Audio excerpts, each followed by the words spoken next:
There are rarely any unique stealth simulators these days that can hold up to or match up to the quality of Dishonored. When I first saw the concept art, I knew instantly that it would be a great game. I know that I can sit here and talk about Dishonored from its gameplay perspective or from its visuals, but I really wanted to talk more about the narrative component of Dishonored. Fun fact, one of the things that got me interested in video games in the first place was their ability to create immersive and interactive stories. I'm a novelist and I write books and I love doing that, and I would love to see my books become video games one day because of how beautiful games are at curating stories. Dishonored was able to capture my attention within the first few minutes. Once I saw the skyline of Dunwall, I knew the story would be interesting. Dishonored is one of those games that perfects the revenge story. I know that so many video games center around revenge, but Dishonored took the revenge plot and expanded upon it in ultimately one of the best ways possible. There's a reason why it's considered one of the greatest video games ever made by so many people, including myself. Before I do a deep dive into the story of Dishonored, just be warned that I'm going to spoil it a lot. So if you haven't played Dishonored yet, here's your spoiler warning.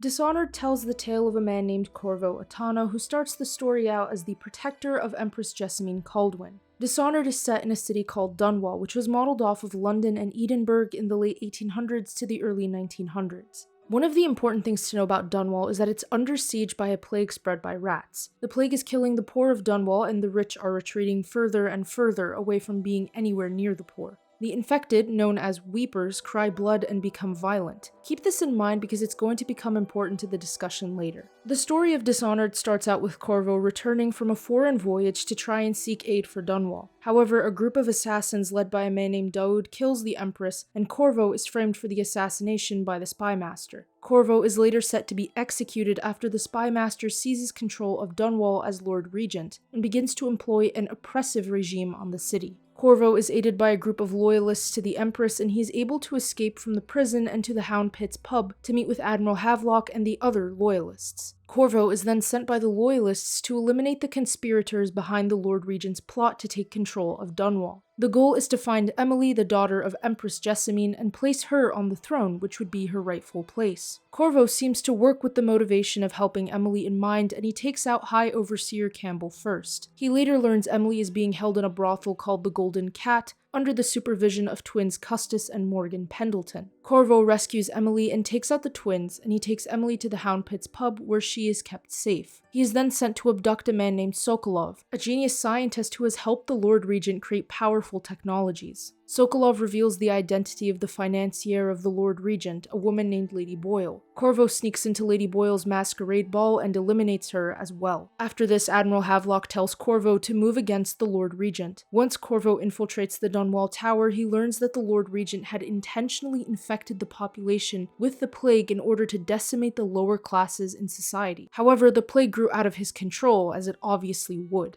Corvo removes the Lord Regent from power and returns to the Hound Pit's pub to celebrate with the Loyalists. But this is where it all goes wrong.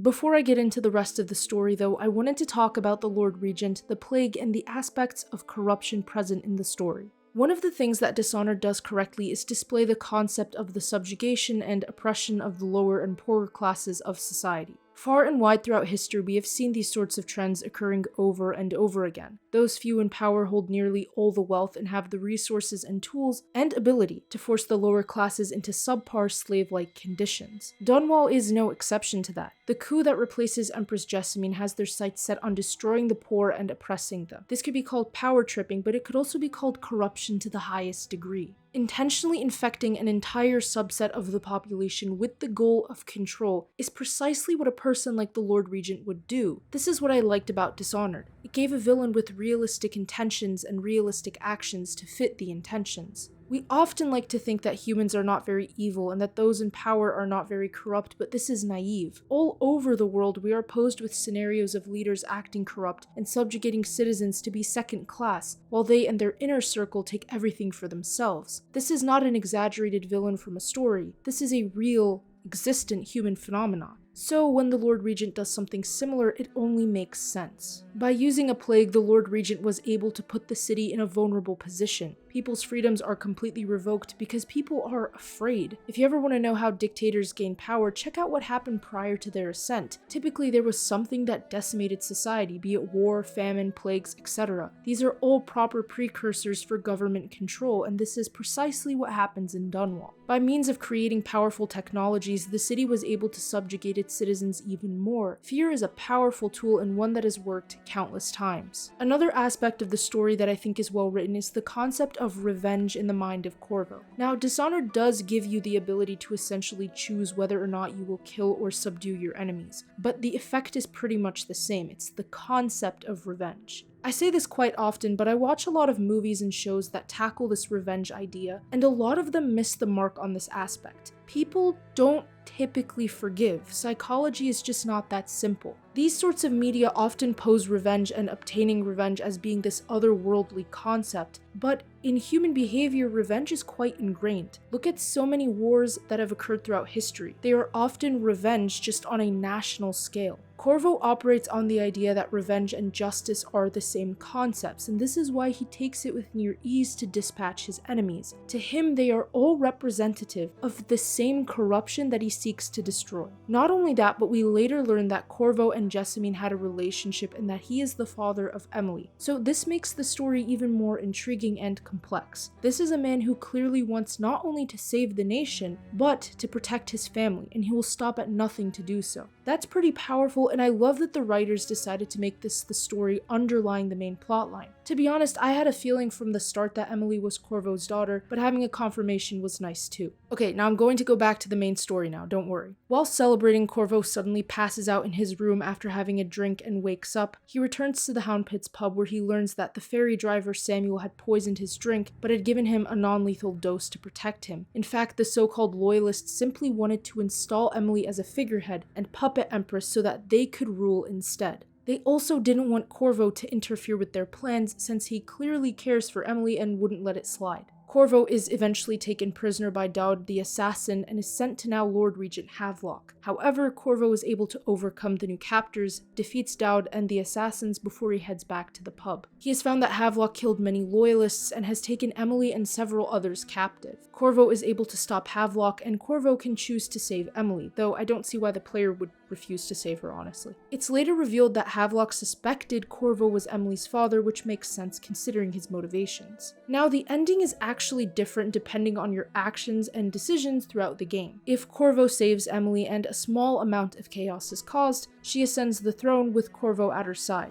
A golden age dawns over Dunwall and the plague is overcome. If lots of chaos is caused, the city remains in turmoil and is overrun with the plague. If Corvo does not save Emily, Dunwall falls and he flees the city. Chaos is pretty much determined by if you killed a lot of people throughout the game or not, by the way. To expand on my analysis, the betrayal of Corvo was predictable. I had a feeling that Admiral Havelock and the people he surrounded himself with were not to be trusted. However, the way in which it's done is pretty clever. Admiral Havelock had Corvo be his soldier, heading out to the front lines to obey orders, and then decided to dispose of Corvo when he was finished. Corvo was used as a tool by Havelock in order for another small group of wealthy, powerful people to obtain power. Really, removing the Lord Regent and installing Emily was just another ploy by this small group of wealthy people to gain an undeniably large amount of power. They were basically just another face of the coin, corrupt, power-hungry, and greedy. Moving on from this discussion, I wanted to mention a little something about Corvo's mask.